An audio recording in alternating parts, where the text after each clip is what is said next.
नमस्कार। हमारा जो अध्ययन है स्वामी विवेकानंद के विचारों का, से हम अब आगे लेके जाने की कोशिश करेंगे। We start our journey of understanding the great vision of Swami Vivekananda, and in that process we were trying to understand his thoughts on especially karma yoga. And karma yoga, as we now know by this time, Swamiji has taken a very different, you can say, comprehensive coverage of this entire idea of what is karma.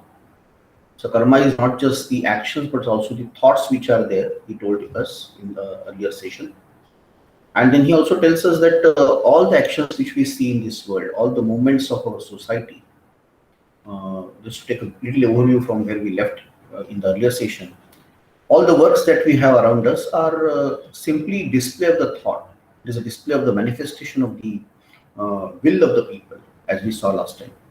And otherwise, how do you explain this? How you can explain that there is a gigantic will, some souls come with and they rule the entire world, पूरे विश्व को जो बदल देते, ऐसे इच्छा शक्ति के प्रखर सामर्थ्य के लोग कहाँ उनका जन्म होता है? किसी छोटे से घर में होता है, किसी राजप्रासाद में होता है। और अगर आपके उनके पिता देखेंगे तो ऐसा लगता भी नहीं कि ऐसे महान व्यक्ति का जन्म इस घर में हो जाएगा, इनके वंश में हो जाएगा।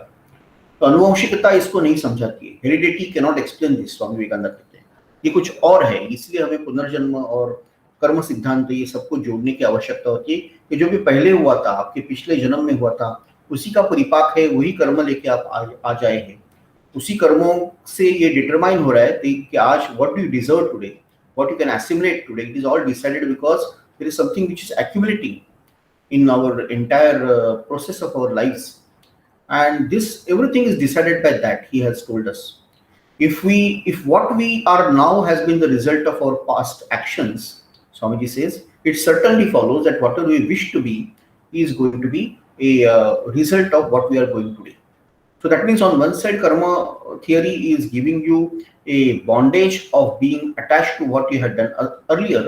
On the other side, it is also giving you great hope that you have got all the freedom to decide what you are going to become in the future, because whatever you go today, irrespectively, I mean, irrevocably, that is going to have an effect of what you are going to have in the coming time, in the future. तो इसलिए एक तरफ से बंधन और एक तरफ से मुक्तता, इस प्रकार का ये दोनों का मिलाप वो अपने कर्म सिद्धांतों में हमें बताते हैं। तो इसलिए आगे वो कहते हैं कि there is no point in frittering away our energy now, because once we know this is what is the karma yoga. That means all our energy should be concentrated on only doing that as a science, and understanding that whatever I do today, every moment of it, it's very easy to say, very difficult to live. My every moment of my day, everything, when I look at my watch, sometimes we just look at the clock and start doing some work, we realize how many minutes have just gone, and every minute can have something, but I have just wasted it. Every second, one small action can be done, one thought can be brought out, at least the remembrance of some good thought by Swamiji or some great person can be done during that. One name of the God can be uttered there, but we don't do that. Most of the times, all our time we will see, means at least for myself, I'm starting with, it can be true for many of the people, that their time simply goes. We are not watching what is happening. Most of the time of the day, simply, if we ask someone what you were doing all this time, you came to the office at 10 o'clock, now it is almost 2 o'clock, what has happened? People are not able to explain it. Why it is? Because we are doing things, actions, but there is no, it's all frittering away of energy, Swamiji says. सारी शक्ति का खाली एक प्रकार से विध्वंस है। हम क्या करते हैं आजकल? तो ऐसा हो गया, बहुत सारा समय हम कुछ ना कुछ सोशल मीडिया पे देख रहे हैं, या तो फिर आप गूगल सर्च कर रहे हैं, या एक सोशल मीडिया से, फेसबुक से, व्हाट्सएप से, इंस्टा, इस प्रकार से एक समय गुजरता जाता है।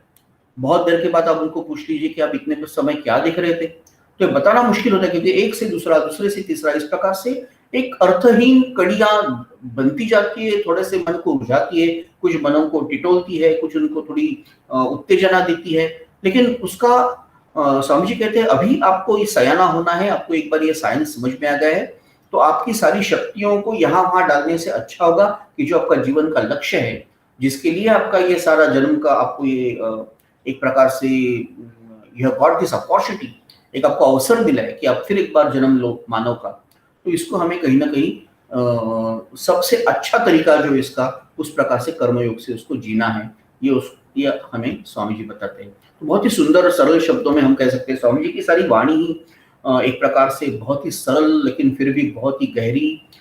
एक समय हमें एक तरफ तो लगता है कि वो आसान बात बता रहे हैं, लेकिन फिर ये भी लगता है कि बहुत गहरा उसमें विचार है।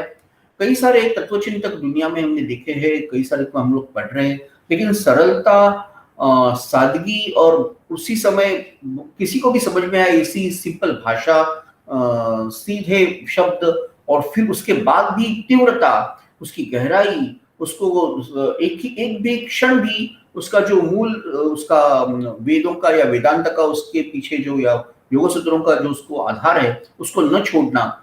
और भगवत गीता या किसी उपनिषदों के कई सारे श्लोक ऐसे ही वो बताते जाते हैं, नाम नहीं लेते कि ये इस उपनिषद का है, इस गीता के इस अध्याय से, ऐसा बताते नहीं देते वो। आप पढ़ेंगे तो बाद में आपको थोड़ा सा रुक के देखेंगे, अरे ये तो उन्होंने इस प्राचीन ग्रंथ से उठाया, वहां से उन्होंने उद्धृत किया है। और स्वामी जी कहते भी थे कई सारे उनके उद्धरण और इवन उनकी कथाएं भी कई सारे भारत के प्राचीन जो हमारी परंपरा है, श्रुति और स्मृति है, उससे लिए थे।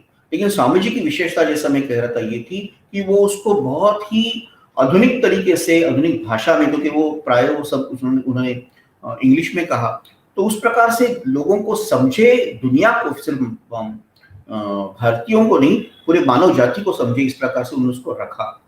उनकी कंपैरेटिवली आप देखेंगे उनका वाङ्मय बहुत ही सरल समझने को है, शब्दों का चयन बहुत ही हर एक को समझे इस प्रकार से बहुत ही खूबी से किया गया। लेकिन इतना करने के बाद भी उसके अंदर जो एक विद्युल्लता है, वो जो एक शक्ति है, वो जो प्रज्ञा है, उपनिषद कहते हैं प्रज्ञा जो होती है वो विद्युल्लता जैसी चमक जाती है, कठोपनिषद में आया है। और कठोपनिषद स्वामी जी का बहुत ही अपना, उन्हें बहुत अच्छा लगता था। उन्होंने कहा भी था कि अब मुझे नचिकेत जैसे 100 युवक दे दो और मैं पूरे भारत का इतिहास बदल दूंगा, मैं दुनिया का इतिहास बदल दूंगा। क्योंकि उसमें श्रद्धा थी, उसमें मैं क्या कर रहा हूँ उसका ज्ञान था, और अपने लिए वो कुछ नहीं कर रहा था। वो मृत्यु के द्वार पे भी गया, 3 दिन 3 रात रुक गया। इस प्रकार से वो उसका ज्ञान योग, कर्मयोग, भक्ति योग सब उसमें एक साथ आ जाता है। तो कर्मयोग में आगे वो कहते हैं, you must remember that all work is simply bringing out the power of the mind, what is already there, just to wake up the soul. और फिर वो आगे जाके वो उदाहरण देते हैं कि whatever is actually it is all power within you, so you should know that कि जो भी आपको बाहर के काम है, कर्म है, they are like blows which are trying to bring out that power, and that is the cause why the giants have to wake up, you know। हमारे अंदर वो एक प्रचंड शक्ति है और उसको अगर बाहर लाना है तो इस प्रकार से कर्म के आघात होना जरूरी है। तो man works with various motives, they cannot be work without a motive। एक किसी ना किसी चीज के चाहत से या उसके लिए ही कर्म लोग करते हैं। ऐसे ही कोई बिना कुछ उद्देश्य से कर्म करने की प्रायः लोगों की वैसी आदत नहीं होती, बहुत ही कम लोग ऐसे होंगे। तो some people want to get fame, some and they work for fame, some want money, they work for money, other want power, they work for the power. कुछ यूं काम करते हैं क्योंकि उनको उससे प्रसिद्धि मिलती है, वाह मिलती है, लोग उनको सराहते हैं। कुछ इसलिए काम करते हैं क्योंकि उनको उससे पैसा मिलता है, कुछ इसलिए करते हैं क्योंकि उनको ताकत मिलती है, तो इसलिए काम होता है। और बाकी और भी ऐसे हैं जो उनको स्वर्ग में जाना है इसलिए काम करते हैं, लेकिन कुछ ना कुछ उसके पीछे, क्या कह सकते हैं उसको, वो निष्काम कर्म नहीं, उसकी कुछ कामना उसके पीछे है, कुछ ना कुछ उसके पीछे कारण है, इसके लिए वो कर रहे हैं, कुछ उसके अनफुलफिल्ड डिजायर से उसके लिए वो कर रहे हैं। तो others want to live a name, उनको अपना नाम चाहिए। जैसे उन्होंने चाइना का उदाहरण दिया कि जब तक इंसान को उसका नाम नहीं मिलता मरने तक, तो उसको लगता है कि ठीक है उसी के लिए तो मुझे काम करेगा।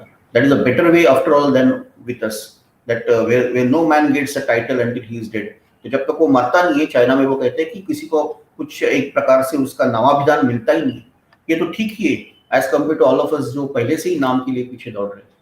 But when a man does something very good there, they give a title of nobility to his father, who is dead, or to his grandfather. Some people work for that. कि कम से कम मुझे नहीं टाइटल मिल रहा है तो मेरे पिताजी को, दादाजी को कुछ उसके मिले। Some of the followers of certain Mohammedan sects work all their lives to have a bigger tomb or bigger tomb to build for them when they die. And ऐसे भी है इस्लामिक इसमें कि मेरी कब्र सबसे बड़ी हो, इसलिए वो काम करते। कुछ इसलिए काम करते कि मेरे पिताजी को और दादाजी को कुछ नाम मिले। और इस प्रकार से लोग काम करते रहते, लेकिन ऐसे शायद ही कोई होगा जो काम इसलिए करता है क्योंकि उसे काम करना है। कुछ लोग इसके लिए काम करते हैं, स्वामी जी बोलते हैं कि क्योंकि उनका एक तपस है, वो सब तरह की गलत चीजें करती है, लेकिन उसके बाद फिर वो एक मंदिर बनाते हैं और फिर something to the priest to buy them off and obtain from them a passport to heaven. उनको लगता है सब कुछ अपने पाप करेंगे दुनिया भर के, और उसके बाद एक मंदिर बनाएंगे, वहां के पुजारियों को कुछ पैसा वैसा देंगे, उनको खुश रखेंगे, और फिर हमें एक स्वर्ग के द्वार ही खुल जाएंगे।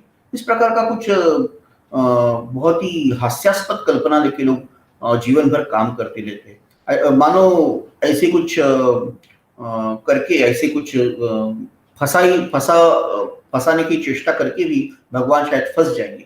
ये ऐसी चापलूसी करके या धोखेबाजी करके अगर स्वर्ग के द्वार खुलते रहेंगे तो क्या कहना है। तो इसलिए स्वामी जी कहते हैं वर्क फॉर द वर्क से। There are some who really are the salt of the earth in every country, and those who work only for the work's sake. They do not care for name. They do not care for fame. They do not even care whether they are going to heaven or not. They just work because it is good, and something good will come out of it, and that is their kartavya. That is their inner voice that I have to do that. And there are others who do the work for the poor, to the poor, and to help the mankind from still higher motives, because they believe in doing good and to love good. That is what is the whole purpose of doing it. तो ऐसे भी लोग रहते हैं कि उनका name and fame seldom brings immediate results as a rule. They come to us when we are old and have almost done with life. तो अलग अलग प्रकार से स्वामी जी बता रहे हैं कि अगर आपका मोटिव ये भी हो कि आपको नाम और सब उसका शोहरत मिले, उसकी लोग वाहवाही करें, लेकिन वो भी जल्दी नहीं आती है। बहुत साल काम करने के बाद आप बूढ़े हो जाते हैं, तब कोई थोड़ा सा उसको आपका उसका क्रेडिट दे देता है। वो इसलिए जब कोई सेल्फिश मोटिव से भी काम करता है या अनसेल्फिश मोटिव से काम करता है, when somebody works without any selfish motive in view, does he gain anything? Yes, he gains the highest. लेकिन शायद तुरंत उसको पता नहीं चलता या लोगों को लगता नहीं कि उसको कुछ मिल रहा है, लेकिन आप अगर लंबी समय तक उसकी सारी उसका जाना देखेंगे, उसके जीवन का भ्रमण, उसका प्रवास देखेंगे, तो आपको लगेगा कि इसको भी बहुत सारी चीजें मिली। इसलिए स्वामी जी आगे कहते हैं कि अनसेल्फिशनेस इज मोर पेइंग। बहुत प्रसिद्ध उनका एक वाक्य है, unselfishness is more paying, only people have not the patience to practise it. निस्वार्थता भी बहुत आपको लाभ देती है, लेकिन लोगों को उसको उसके लिए जो उनके पास एक धैर्य चाहिए, एक धीरज चाहिए, रुककर भी आगे जाने की एक प्रकार से उनमें पेशेंस चाहिए, वो उनमें नहीं होता है। और इसलिए उनको ये पता नहीं चलता कि निस्वार्थी होना भी अपने आप में एक बहुत बड़े से बड़े लाभ देने वाली चीज है। It is more paying from the point of view of health also. आपकी हेल्थ भी अच्छी रहती है उसमें। Love, truth and unselfishness are not merely moral figures of speech, but they form our highest ideal, because in them lies such a manifestation of power. तो प्रेम, सच्चाई, सत्य और निस्वार्थता ये केवल कोई नैतिकता के लिए या बताने के लिए बातें नहीं है, ये हमारे सर्वोच्च आदर्श है। और ये इसलिए है क्योंकि उसी में सारी शक्ति है। जो अब हम देखते हैं कि कोई व्यक्ति में इतनी सारी शक्ति आ गई, वो इसलिए आ गई कि उसने ये सारी जो उसका जो विज्ञान है उसके पीछे का, की शक्ति वहां से आई उसके पास। आध्यात्मिक जीवन का भी, एक कर्मयोग का विज्ञान, उसके पीछे जो एक प्रकार का नियमों का एक रहना है कि इस नियम की वजह से आपको ये शक्ति मिली है। आपने इस प्रकार से आप जिए, अपने स्वार्थता से जिए, आपने हमेशा सच्चाई का पालन किया, सत्य का कभी भी साथ नहीं छोड़ा, आपने हमेशा प्रेम दृष्टि से सब जगह पर देखा, तो आपको कहीं ना कहीं जाके उसका परिणाम मिलने वाला है। ये नियम है। So in the first place, a man who can work for 5 days or even for 5 minutes without any selfish motive whatever, without thinking of future of heaven or punishment or anything of the kind, has in him the capacity to become a powerful moral giant. तो वो कहते हैं कि ऐसे व्यक्ति जो कभी ना कभी, शायद आज ना हो, लेकिन कुछ 5 मिनट के लिए, 5 दिनों के लिए अगर कोई निस्वार्थता से अपना सारा जीवन व्यतीत करे, कम से कम उस समय के लिए, 5 दिनों के लिए या 5 मिनट के लिए भी, तो आपको पता चलेगा कि और अगर वो उस समय के लिए उसके पास ना तो ये सोच है कि मैं इससे स्वर्ग में जाऊंगा, ये नहीं कह रहा है कि ये नहीं करूंगा तो मुझे कुछ शिक्षा या मुझे कोई उसके वजह से बहुत बड़ी हानि होगी, मतलब लाभ के लिए भी नहीं, हानि के लिए भी नहीं। स्वर्ग जाने को मिलेगा इसलिए भी नहीं, और नरक से बचना है इसलिए भी नहीं। Neither love for something nor fear for something.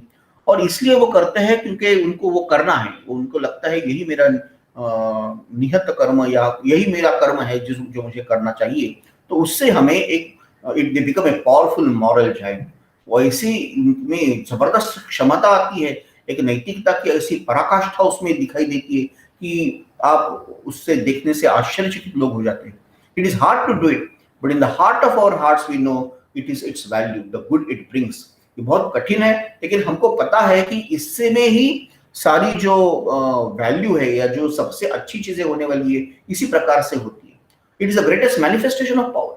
Tremendous restraint, self-restraint is a manifestation of greater power than all outgoing action. एक बहुत अलग से एक हम कह सकते हैं एक अलग व्यू पॉइंट से स्वामी जी हम सबको ये इसके पीछे का जो ज्ञान है वो सिखा रहे हैं कि अपने आप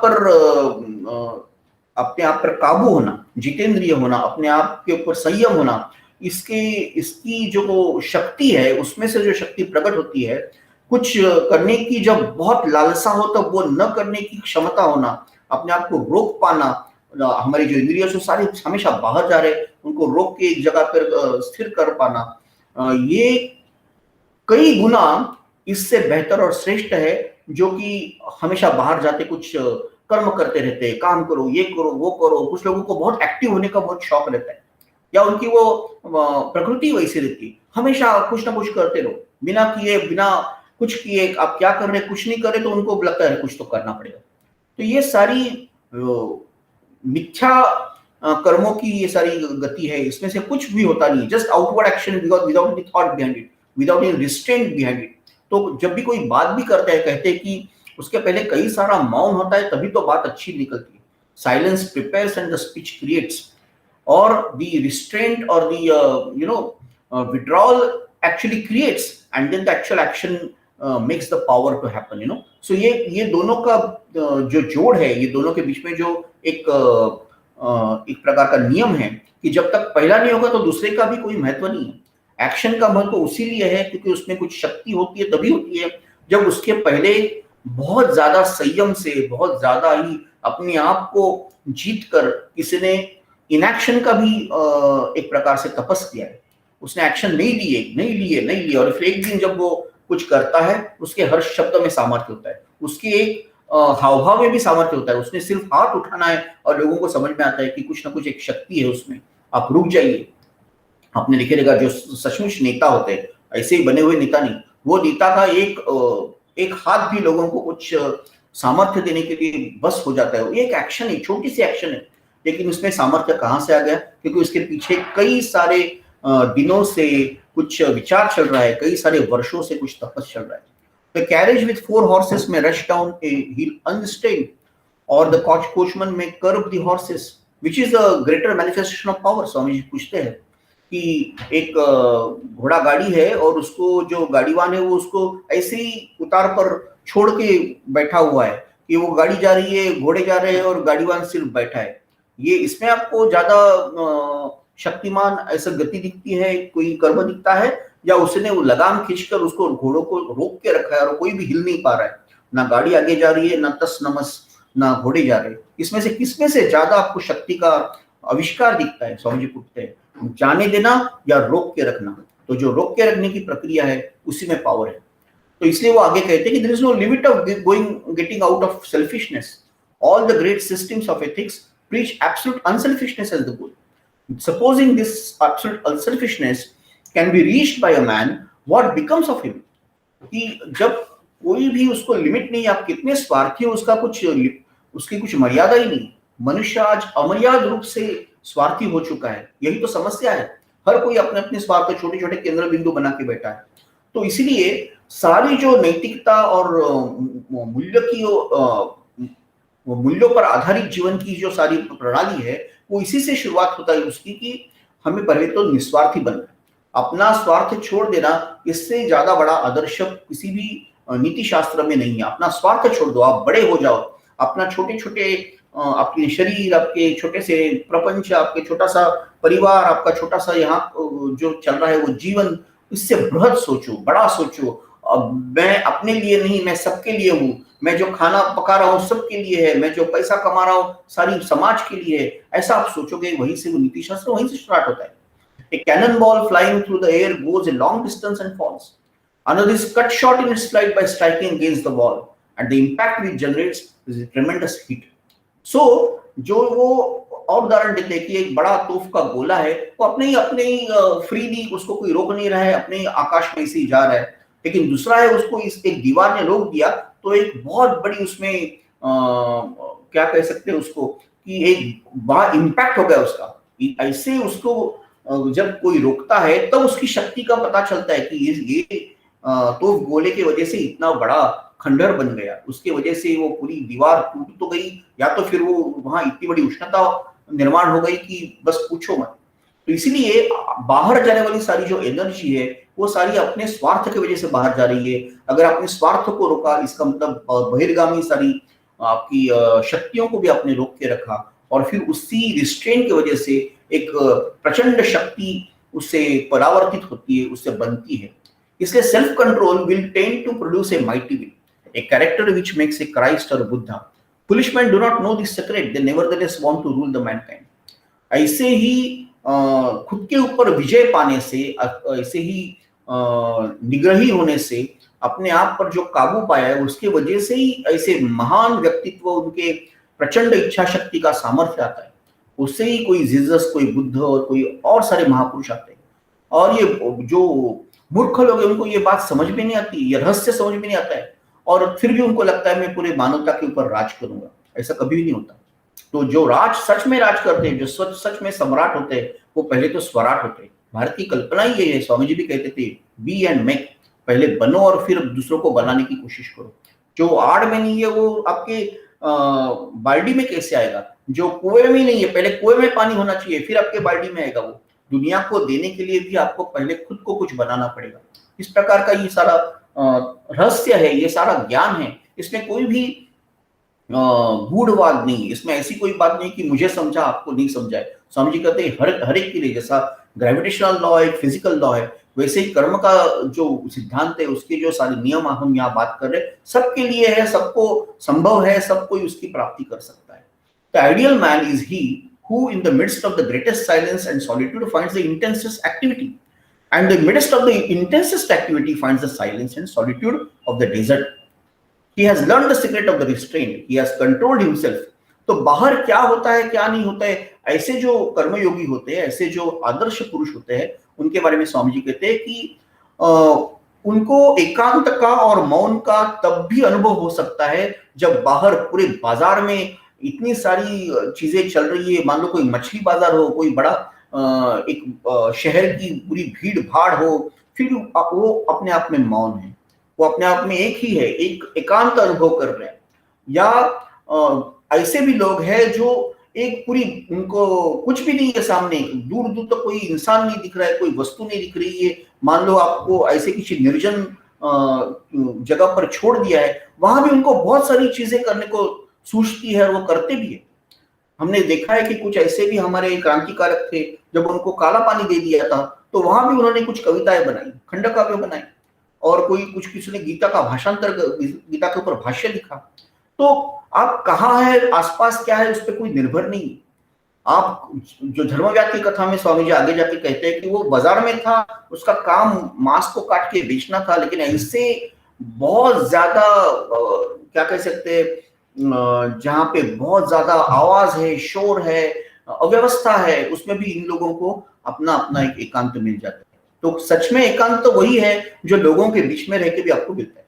अदरवाइज आप अकेले, वैसे अकेले बैठ के ढूंढ रहे हैं एकांत कब मिलेगा, तो कभी भी नहीं मिलेगा। तो जहां आप है वहीं से आपको ये कर्मयोग की शुरुआत करनी है, because they have learn the secret of restrain. अपने आप को कैसे बचा के रखना है, अपने आप को कैसे अंदर वश करके रखना है, कुर्मा के जैसे अपने इंद्रिय कैसे अंदर लेने, उनको मालूम है। ये उनका अपने आप के ऊपर जीत पाने का एक तरीका है। और उसको पता है कि जैसा मैंने अभी कहा कि भीड़ में भी वो अकेले हो सकते हैं, लोगों में भी वो एकांत अनुभव कर सकते हैं। और अगर एकांत है तब भी सारे लोग अपने आप ही वो कल्पना से सारे कार्य करके रखते, इतने बड़े बड़े कार्य करते हैं, आपको लगेगा कि ये तो अकेले आदमी थे, सामने कुछ भी नहीं था, कैसे सृष्टि का उन्होंने उसमें से निर्माण किया। एक प्रतिसृष्टि निर्माण की, तो ऐसे भी लोग होते हैं। तो यही एक सीक्रेट है, यही आदर्श है कर्मयोग का। वो कहते हैं if you attend to that you have really learn the secret of work. कर्म का जो या काम करने के पीछे जो रहस्य है ये आपको तब पता चलेगा। But we have to begin from beginning and take up the works as they come to us and slowly make ourselves more unselfish. अभी जो काम आपके पास आया है, जहां आप प्रकृति ने आपको रखा है, जहां आपका जन्म हुआ है, जो आपका कर्म आपको मिला है, उसी को करते करते धीरे धीरे आपको ये सीखना है।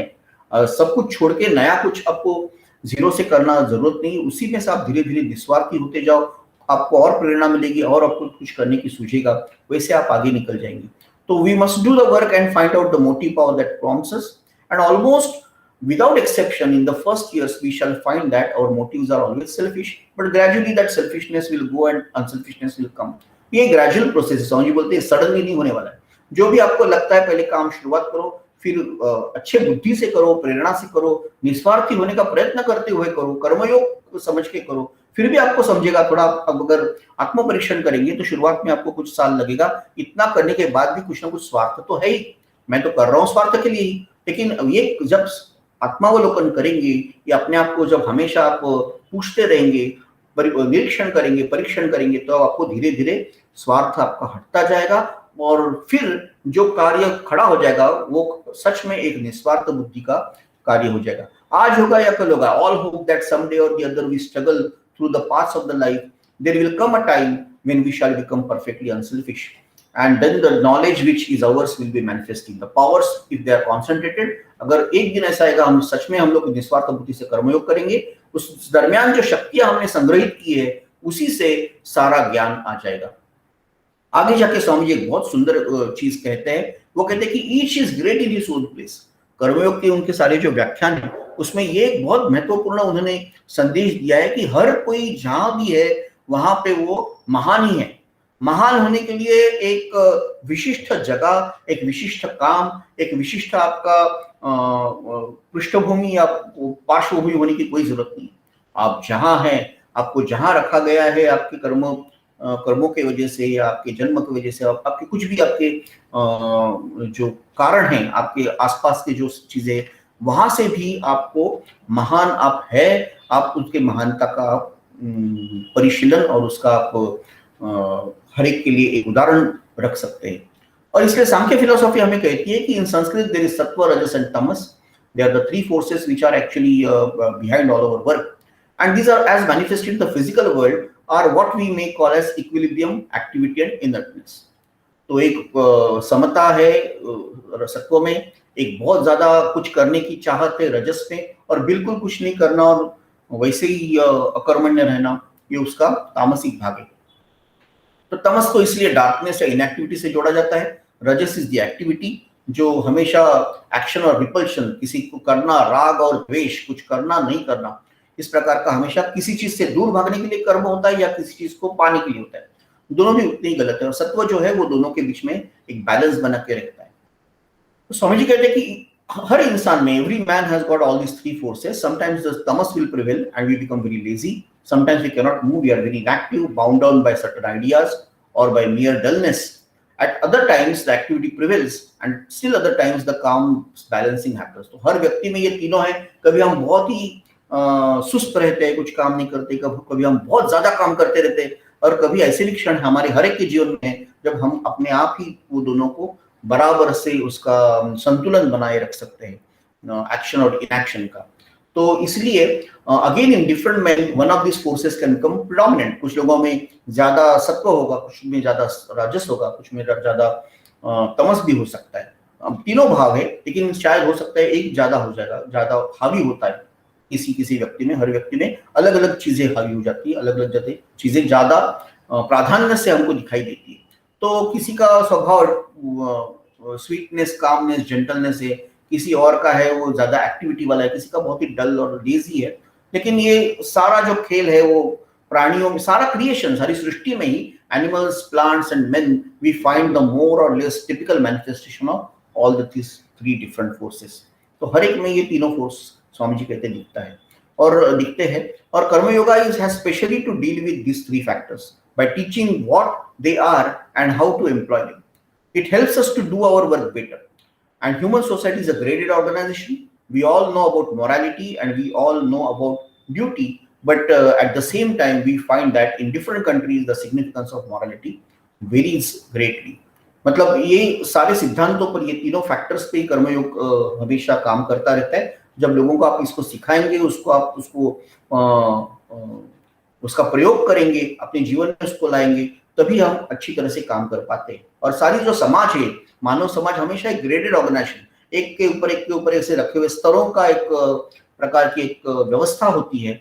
और जो हम जानते हैं नीतिमत्ता के बारे में या किसी नीति शास्त्र के बारे में या किसी चीज को अच्छा क्या है, बुरा क्या है, क्या कर्तव्य क्या है, मेरा कर्तव्य क्या नहीं है, ये सारी चीजें जो है वो धीरे धीरे समझने लगती है. लेकिन इसका जो महत्व है अलग अलग देशों में, राष्ट्रों में महत्व कम ज्यादा हो सकता है इसका, हर चीज का. तो एक चीज में जिसको एक देश में जिसको मॉरल कहा जाता है, कोई दूसरे देश में उसको इमोरल भी कहा जाएगा. एक को नीति जहां कहा जाता है, उसको दूसरी चीज में, दूसरे देश में उसको अनीति भी बोला जाएगा. जैसे मान लो कि कुछ सिर्फ देश ही नहीं, प्रांत प्रांत में या विभाग विभाग में या मनुष्य के छोटे छोटे समूहों में भी कुछ तो व्यवस्थाओं में फर्क होता है, नीतिमत्ता की कल्पनाओं में फर्क होता है, रूढ़ियों में फर्क होता है. तो जैसे उन्हें एक उदाहरण दिया कि जो मौसेरे चचेरे जो है वो आपस में ब्याह करें या नहीं. कुछ समाज में इसको बहुत अच्छा माना जाता है, कुछ में इसको बिल्कुल अनीतिमान माना जाता है कि ऐसे कैसे कर सकते हैं, आफ्टर ऑल ये तो आपके बहन और भाई है, थोड़े दूर के हैं लेकिन वो है. तो इसलिए इसका जो डिटेलिंग है उसमें हमेशा फर्क हो जाएगा. और इसलिए नीतिमत्ता भी भारत की एक बहुत बड़ी विशेषता है कि उन्होंने बहुत पहले से ये जाना कि आप कोई वाटर टाइप या आप कोई फिक्स करके इसके लॉ नहीं बना सकते हैं, उसके स्टैंडर्ड्स हमेशा वेरी होते रहते हैं. और इसलिए ये कल्पना नीतिमान होना है, नीति शास्त्र होना है, समाज नीति पर होना चाहिए, ये सही है. लेकिन उसमें जो एक स्टैंडर्डाइजेशन या सबके लिए एक ही चीज ये लाने की जो कोशिश होती गई वो बिल्कुल गलत थी, क्योंकि वैसा नहीं होता है. अभी ड्यूटी क्या होती है? What is the idea of the duty? It also varies from different nations, different places. In one country, a man does not do certain things. People will say he has acted wrongly. In some other countries, people say if he has not done something, yes, he has acted rightly. तो क्या उसको क्या सोचा जाता है, कौन इसको किस प्रकार से देखता है, इसमें कई सारी फर्क आ जाते हैं. जब एक प्रकार का एक उसका वर्ग है वो बोलता है कि ये सही है, दूसरा बिल्कुल उसको गलत भी ठहरा सकता है, और कोई दूसरा उसको देख के बिल्कुल आश्चर्यचकित होता है या भय कंपित भी होता है कि ये कैसे हो गया. तो क्रिया तो एक ही है, जो उस इंसान ने किया, कर्तव्य समझ के किया, वो क्रिया तो वैसे ही थी, लेकिन अलग अलग लोगों के, अलग अलग वंशों के, अलग अलग स्थितियों में समाज के या समाज के वर्गों के भी उसके बारे में देखने का जो नजरिया है वो अलग अलग हो सकता है. तो अभी अपने पास दो ही चीजें बची है. एक तो वे ऑफ इग्नोरेंट, जो सोचते हैं कि there is only one way of truth and all the rest are wrong, and the way of the wise, जो समझ जाते हैं कि according to our mental constitution or the different planes of existence in which we are, duty and morality will vary. ये बहुत ही सुंदर भाग है, इसलिए आज का ये सेशन उस पर रोक के फिर नेक्स्ट सेशन में इसको आगे लेके जाएंगे कि उसमें क्या कहा गया. स्वामी जी ने वो कहते हैं कि दो ही भाग हमारे पास हो सकते हैं. एक तो आप मान लो कि सबके लिए एक ही लॉ है, आप उसको मानो तो ठीक है, नहीं मानो तो आपको उसका दंड मिलेगा.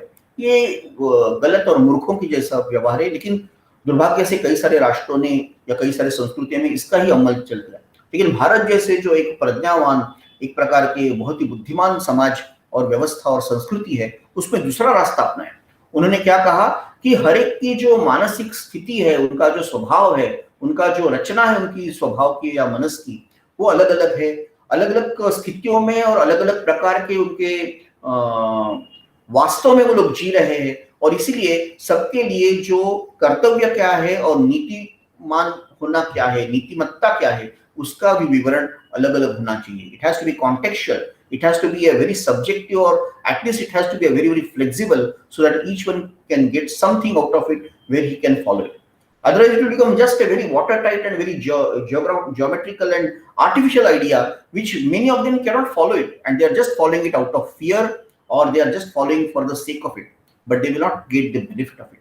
इस वाक्य पे और इसी बहुत ही सुंदर विचार पे ही स्वामी जी उनका ये विवरण है वो कर्मयोग का आगे लेके जाते हैं. हम भी उसके बारे में ज्यादा जानने की कोशिश करेंगे, लेकिन आने वाले सेशन में. बहुत धन्यवाद. आज के लिए हम यहाँ पे रुक जाते हैं।